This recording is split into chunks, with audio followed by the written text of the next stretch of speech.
প্রথম সিগারেট খাওয়া, প্রথম প্রেমে পড়া, প্রথম কলেজ পালিয়ে সিনেমা যাওয়া কেউ ভোলে না।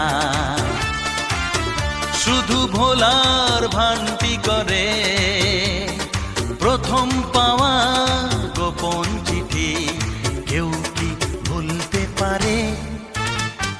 প্রথম সিগারেট খাওয়া, প্রথম প্রেমে পড়া, প্রথম কলেজ পালিয়ে